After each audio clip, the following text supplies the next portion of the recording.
Chapter 7 The Function of the Dream. Since we know that the foreconscious is suspended during the night by the wish to sleep, we can proceed to an intelligent investigation of the dream process. But let us first sum up the knowledge of this process already gained. We have shown that the waking activity leaves day remnants from which the sum of energy cannot be entirely removed. Or the waking activity revives during the day one of the unconscious wishes, or both conditions occur simultaneously. We have already discovered the many variations that may take place. The unconscious wish has already made its way to the day remnants, either during the day or at any rate with the beginning of sleep, and has effected a transference to it. This produces a wish transferred to the recent material, or the suppressed recent wish comes to life again through a reinforcement from the unconscious. This wish now endeavors to make its way to consciousness on the normal path of the mental processes through the foreconscious, to which indeed it belongs through one of its constituent elements. It is confronted, however, by the censor, which is still active, and to the influence of which it now succumbs. It now takes on the distortion for which the way has already been paved by its transference to the recent material. Thus far, it is in the way of becoming something resembling an obsession, delusion, or the like, i.e., a thought reinforced by a transference and distorted in expression by the censor. But its further progress is now checked through the dormant state of the foreconscious. This system has apparently protected itself against invasion by diminishing its excitements.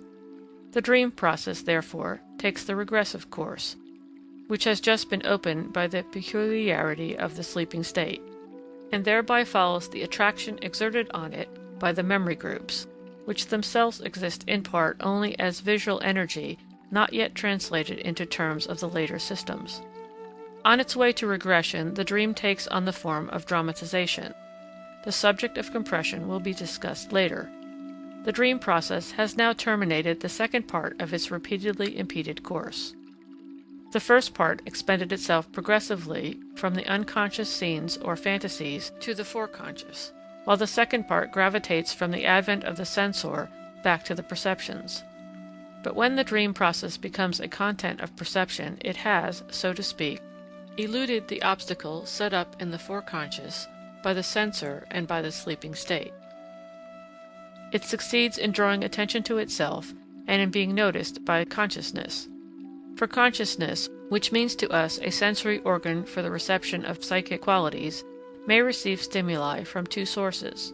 First, from the periphery of the entire apparatus, viz. From the perception system, and secondly, from the pleasure and pain stimuli, which constitute the sole psychic quality produced in the transformation of energy within the apparatus. All other processes in the system, even those in the foreconscious, are devoid of any psychic quality, and are therefore not objects of consciousness inasmuch as they do not furnish pleasure or pain for perception. We shall have to assume that those liberations of pleasure and pain automatically regulate the outlet of the occupation processes. But in order to make possible more delicate functions, it was later found necessary to render the course of the presentations more independent of the manifestations of pain. To accomplish this, the foreconscious system needed some qualities of its own which could attract consciousness, and most probably received them through the connection of the foreconscious processes with the memory system of the signs of speech, which is not devoid of qualities. Through the qualities of this system, consciousness, which had hitherto been a sensory organ only for the perceptions, now becomes also a sensory organ for a part of our mental processes. Thus we have now, as it were, two sensory surfaces, one directed to perceptions and the other to the foreconscious mental processes. I must assume that the sensory surface of consciousness devoted to the foreconscious is rendered less excitable by sleep than that directed to the P systems. The giving up of interest for the nocturnal mental processes is indeed purposeful. Nothing is to disturb the mind. The foreconscious wants to sleep. But once the dream becomes a perception, it is then capable of exciting consciousness through the qualities thus gained. The sensory stimulus accomplishes what it was really destined for, namely, it directs a part of the energy at the disposal of the foreconscious in the form of attention upon the stimulant. We must therefore admit that the dream invariably awakens us. That is, it puts into activity a part of the dormant force of the foreconscious. This force imparts to the dream that influence which we have designated as secondary elaboration for the sake of connection and comprehensibility. This means that the dream is treated by it like any other content of perception. It is subjected to the same ideas of expectation, as far at least as the material admits. As far as the direction is concerned in this third part of the dream, it may be said that here again the movement is progressive. To avoid misunderstanding, it will not be amiss to say a few words about the temporal peculiarities of these dream processes. In a very interesting discussion, apparently suggested by Maury's puzzling guillotine dream, Goblet tries to demonstrate that the dream requires no other time than the transition period between sleeping and wakening. The wakening requires time, as the dream takes place during that period. One is inclined to believe that the final picture of the dream is so strong that it forces the dreamer to awaken, but, as a matter of fact, this picture is strong only because the dreamer is already very near awakening when it appears. Un rêve, c'est un réveil qui commence. It has already been emphasized by Dugas that Goblet was forced to repudiate many facts in order to generalize his theory. There are, moreover, dreams from which we do not awaken, e.g., some dreams in which we dream that we dream. From our knowledge of the dream work, we can by no means admit that it extends only over the period of awakening. On the contrary, we must consider it probable that the first part of the dream work begins during the day when we are still under the domination of the foreconscious. The second phase of the dream work, viz. The modification through the censor, the attraction by the unconscious scenes, and the penetration to perception must continue throughout the night. And we are probably always right when we assert that we feel as though we had been dreaming the whole night, although we cannot say what.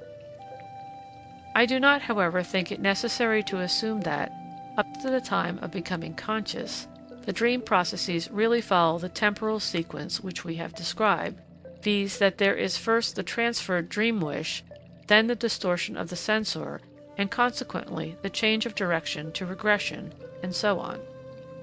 We were forced to form such a succession for the sake of description. In reality, however, it is much rather a matter of simultaneously trying this path and that, and of emotions fluctuating to and fro, until finally, owing to the most expedient distribution, one particular grouping is secured which remains. From certain personal experiences, I am myself inclined to believe that the dream work often requires more than one day and one night to produce its result. If this be true, the extraordinary art manifested in the construction of the dream loses all its marvels. In my opinion, even the regard for comprehensibility as an occurrence of perception may take effect before the dream attracts consciousness to itself. To be sure, from now on the process is accelerated, as the dream is henceforth subjected to the same treatment as any other perception. It is like fireworks, which require hours of preparation and only a moment for ignition. Through the dream work, the dream process now gains either sufficient intensity to attract consciousness to itself and arouse the foreconscious, which is quite independent of the time or profundity of sleep, or its intensity being insufficient, it must wait until it meets the attention which is set in motion immediately before awakening. Most dreams seem to operate with relatively slight psychic intensities, for they wait for the awakening. This, however, explains the fact that we regularly perceive something dreamt on being suddenly aroused from a sound sleep. Here, as well as in spontaneous awakening, the first glance strikes the perception content created by the dream work, while the next strikes the one produced from without. But of greater theoretical interest are those dreams which are capable of waking us in the midst of sleep. We must bear in mind the expediency elsewhere universally demonstrated, and ask ourselves why the dream or the unconscious wish has the power to disturb sleep. i.e., the fulfillment of the foreconscious wish. This is probably due to certain relations of energy into which we have no insight. If we possess such insight, we should probably find that the freedom given to the dream and the expenditure of a certain amount of detached attention represent for the dream an economy in energy, keeping in view the fact that the unconscious must be kept in check at night just as during the day. We know from experience that the dream, even if it interrupts sleep repeatedly during the same night, still remains compatible with sleep. We wake up for an instant and immediately resume our sleep. It is like driving off a fly during sleep. We awake ad hoc, and when we resume our sleep, we have removed the disturbance. As demonstrated by familiar examples from the sleep of wet nurses, etc., the fulfillment of the wish to sleep is quite compatible with the retention of a certain amount of attention in a given direction. But we must here take cognizance of an objection that is based on a better knowledge of the unconscious processes. Although we have ourselves described the unconscious wishes as always active, we have, nevertheless, asserted that they are not sufficiently strong during the day to make themselves perceptible. But when we sleep, and the unconscious wish has shown its power to form a dream, and with it to awaken the foreconscious, why then does this power become exhausted after the dream has been taken cognizance of? Would it not seem more probable that the dream should continually renew itself, like the troublesome fly which, when driven away, takes pleasure in returning again and again? What justifies our assertion that the dream removes the disturbance of sleep? That the unconscious wishes always remain active is quite true. They represent paths which are passable whenever a sum of excitement makes use of them. Moreover, a remarkable peculiarity of the unconscious processes is the fact that they remain indestructible. Nothing can be brought to an end in the unconscious. Nothing can cease or be forgotten. This impression is most strongly gained in the study of the neuroses, especially of hysteria. The unconscious stream of thought which leads to the discharge through an attack becomes passable again as soon as there is an accumulation of a sufficient amount of excitement. The mortification brought on 30 years ago, after having gained access to the unconscious affective source, operates during all these 30 years like a recent one. Whenever its memory is touched, it is revived and shows itself to be supplied with the excitement which is discharged in a motor attack. It is just here that the office of psychotherapy begins, its task being to bring about adjustment and forgetfulness for the unconscious processes. Indeed, the fading of memories and the flagging of effects, which we are apt to take as self-evident and to explain as a primary influence of time on the psychic memories, are in reality secondary changes brought about by painstaking work. It is the foreconscious that accomplishes this work, and the only course to be pursued by psychotherapy is the subjugate of the unconscious to the domination of the foreconscious. There are, therefore, two exits for the individual unconscious emotional process. It is either left to itself, in which case it ultimately breaks through somewhere and secures for once a discharge for its excitation into motility, or it succumbs to the influence of the foreconscious, and its excitation becomes confined through this influence instead of being discharged. It is the latter process that occurs in the dream. Owing to the fact that it is directed by the conscious excitement, the energy from the foreconscious, which confronts the dream when grown to perception, restricts the unconscious excitement of the dream and renders it harmless as a disturbing factor. When the dreamer wakes up for a moment, he has actually chased away the fly that has threatened to disturb his sleep. We can now understand that it is really more expedient and economical to give full sway to the unconscious wish, and clear its way to regression so that it may form a dream, and then restrict and adjust this dream by means of a small expenditure of foreconscious labor, than to curb the unconscious thought the entire period of sleep. We should, indeed, expect that the dream, even if it was not originally an expedient process, would have acquired some function in the play of forces of the psychic life. We now see what this function is.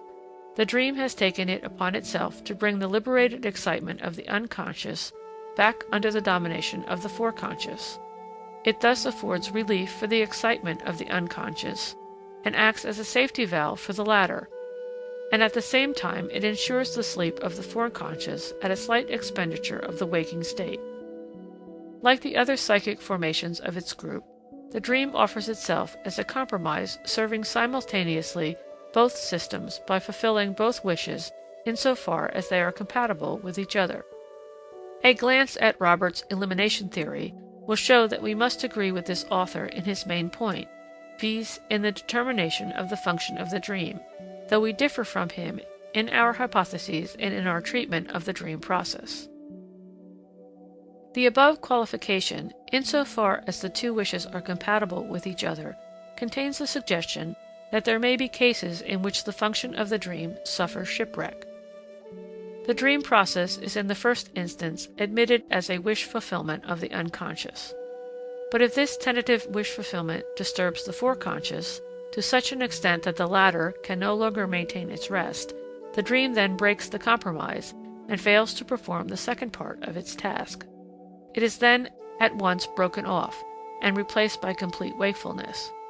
Here, too, it is not really the fault of the dream if, while ordinarily the guardian of sleep, it is here compelled to appear as the disturber of sleep, nor should this cause us to entertain any doubts as to its efficacy. This is not the only case in the organism in which an otherwise efficacious arrangement becomes inefficacious and disturbing as soon as some element is changed in the conditions of its origin. The disturbance then serves at least the new purpose of announcing the change, and calling into play against it the means of adjustment of the organism.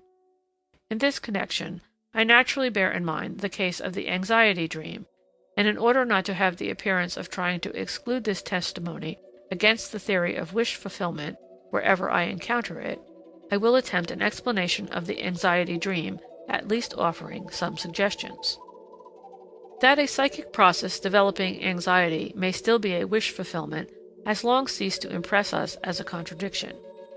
We may explain this occurrence by the fact that the wish belongs to one system, the unconscious, while by the other system, the foreconscious, this wish has been rejected and suppressed. The subjection of the unconscious by the foreconscious is not complete even in perfect psychic health. The amount of this suppression shows the degree of our psychic normality.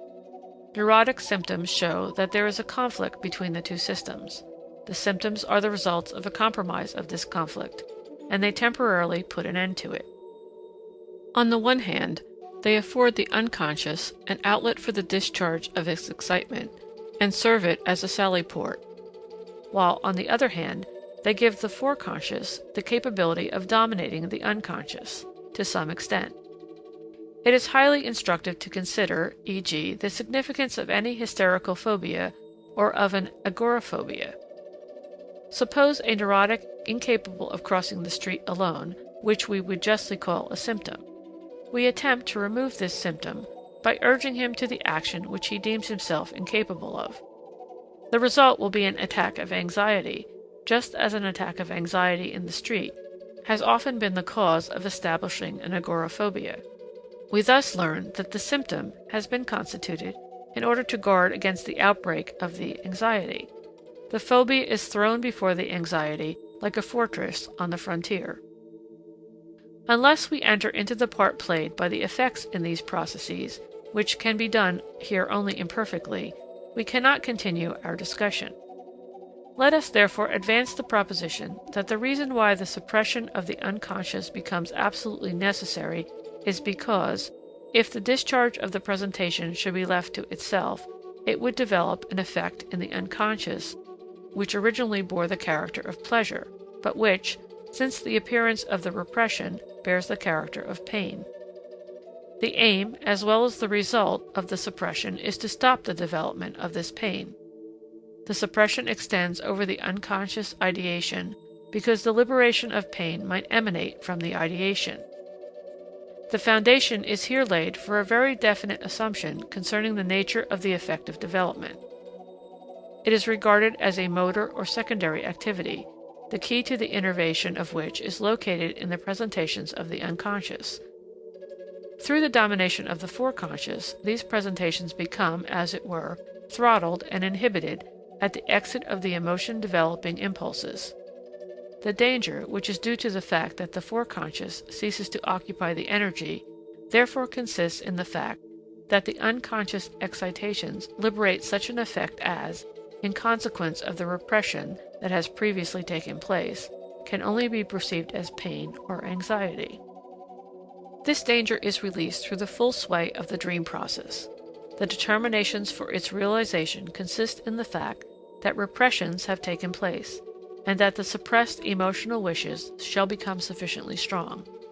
They thus stand entirely without the psychological realm of the dream structure.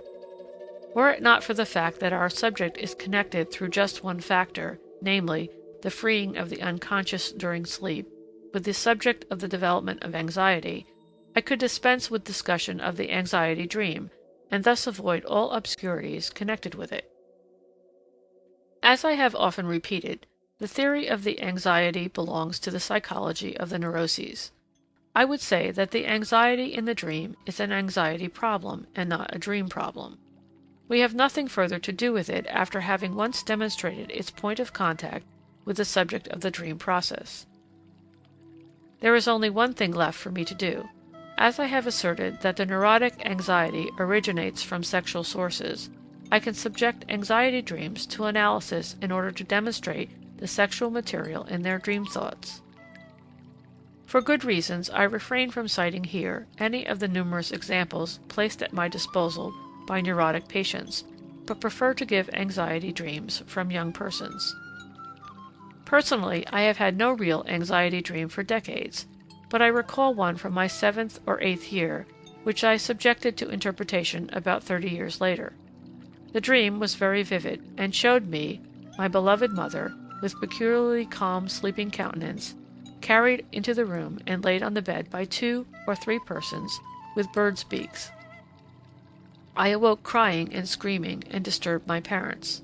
The very tall figures, draped in a peculiar manner, with beaks, I had taken from the illustrations of Philipson's Bible.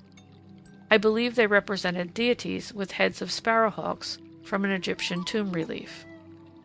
The analysis also introduced the reminiscence of a naughty janitor's boy, who used to play with us children on the meadow in front of the house. I would add that his name was Philip.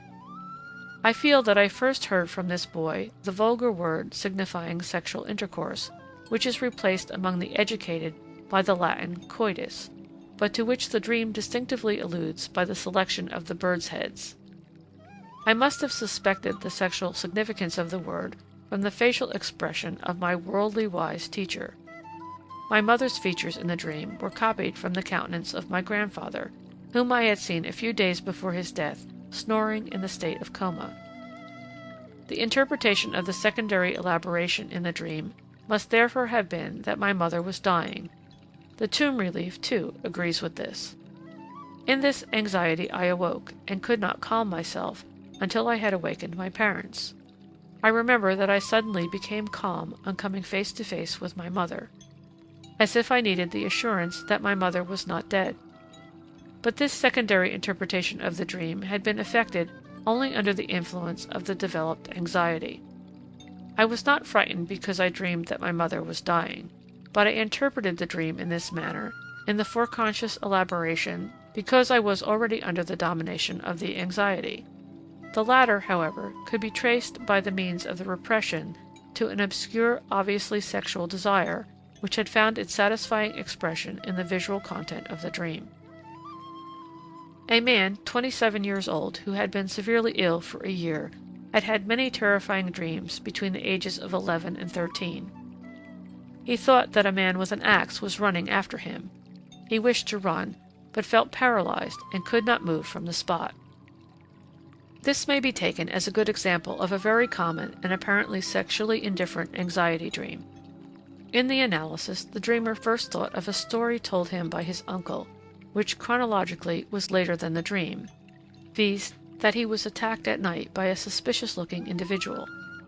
This occurrence led him to believe that he himself might have already heard of a similar episode at the time of the dream. In connection with the axe, he recalled that during that period of his life he once hurt his hand with an axe while chopping wood. This immediately led to his relations with his younger brother, whom he used to maltreat and knock down. In particular, he recalled an occasion when he struck his brother on the head with his boot until he bled, whereupon his mother remarked, "I fear he will kill him some day." While he was seemingly thinking of the subject of violence, a reminiscence from his 9th year suddenly occurred to him. His parents came home late and went to bed while he was feigning sleep. He soon heard panting and other noises that appeared strange to him, and he could also make out the position of his parents in bed. His further associations showed that he had established an analogy between this relation between his parents and his own relation toward his younger brother. He subsumed what occurred between his parents under the conception violence and wrestling, and thus reached a sadistic conception of the coitus act, as often happens among children. The fact that he often noticed blood on his mother's bed corroborated his conception. That the sexual intercourse of adults appears strange to children who observe it, and arouses fear in them, I dare say is a fact of daily experience. I have explained this fear by the fact that sexual excitement is not mastered by their understanding, and is probably also inacceptable to them because their parents are involved in it. For the same son, this excitement is converted into fear. At a still earlier period of life, sexual emotion directed toward the parent of opposite sex does not meet with repression, but finds free expression, as we have seen before. For the night terrors with hallucinations, pavor nocturnus, frequently found in children, I would unhesitatingly give the same explanation. Here, too, we are certainly dealing with the incomprehensible and rejected sexual feelings, which, if noted, would probably show a temporal periodicity for an enhancement of the sexual libido, may just as well be produced accidentally through emotional impressions as through the spontaneous and gradual processes of development. I lacked the necessary material to sustain these explanations from observation. On the one hand, the pediatrists seem to lack the point of view which alone makes comprehensible the whole series of phenomena, on the somatic as well as on the psychic side. To illustrate by a comical example how one wearing the blinders of medical mythology may miss the understanding of such cases, I will relate a case which I found in a thesis on pavor nocturnus by de Backer, 1881. A 13-year-old boy of delicate health began to become anxious and dreamy. His sleep became restless, and about once a week it was interrupted by an acute attack of anxiety with hallucinations. The memory of these dreams was invariably very distinct. Thus he related that the devil shouted at him, "Now we have you, now we have you." And this was followed by an odor of sulfur. The fire burned his skin. This dream aroused him, terror-stricken. He was unable to scream at first. Then his voice returned, and he was heard to say distinctly, "No, no, not me. Why, I have done nothing," or, "Please don't, I shall never do it again." Occasionally, also, he said, "Albert has not done that." Later, he avoided undressing because, as he said, the fire attacked him only when he was undressed. From amid these evil dreams, which menaced his health, he was sent into the country, where he recovered within a year and a half. But at the age of 15 he once confessed, "Je ne sais pas la vieux, mais j'éprouvais continuellement les picotements et des surexcisions au parti. À la fin, cela m'énervait tant que plusieurs fois, je pense me jeter par la fenêtre hors de toi." It is certainly not difficult to suspect, 1. That the boy had practiced masturbation in former years, that he probably denied it, and was threatened with severe punishment for his wrongdoing.